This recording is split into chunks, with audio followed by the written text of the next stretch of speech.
Hey guys, in today's video, we're taking a look at iOS 26 and iPadOS 26. Apple just announced their latest software updates and they start rolling out from the 15th of September. If you're not sure what that means, iOS is the software that runs your iPhone and iPadOS is the software that runs your iPad.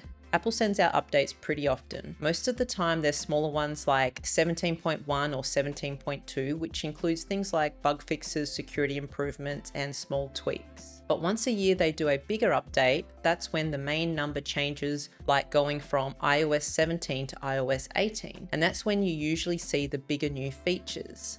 This year, Apple changed the naming. They've jumped to iOS and iPadOS 26, so now the version number matches the year it will be most used in. So when Apple releases the update, you will usually receive a notification asking if you want to install it.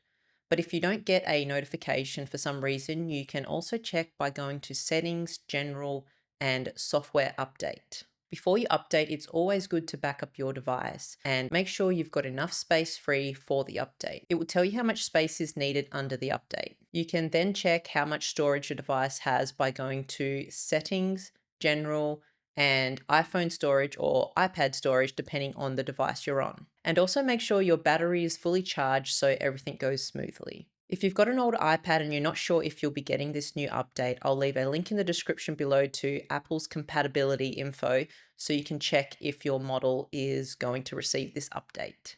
So what's changing with iOS 26? Well, there's heaps of changes, but let me quickly give you an overview of some of the main updates you'll be getting when you install iOS and iPadOS 26. Both the iPhone and iPad now have a brand new look called Liquid Glass. The lock screen, home screen, control center, and all apps feel cleaner and more modern. You also get more color options and even the choice of clear or tinted app icons. On iPad, multitasking has had a big boost.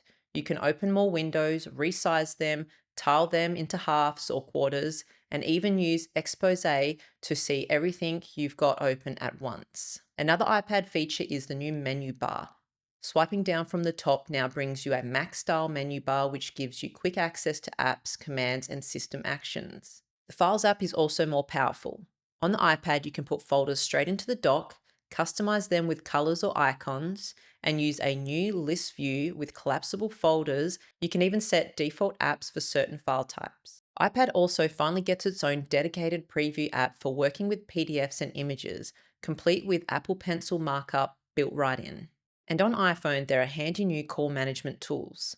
Call screening will answer unknown callers for you, ask them their name and why they're calling, and then you can decide if you want to pick it up. There's also Hold Assist, which will stay on hold for you and let you know when the other person is ready, so you don't have to sit there listening to hold music. So that's iOS 26 and iPadOS 26. There's heaps more features that I haven't mentioned, so make sure you subscribe because I'll be making a lot of videos showing you exactly how to use them.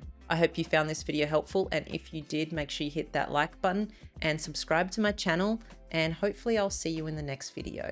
Thanks for watching.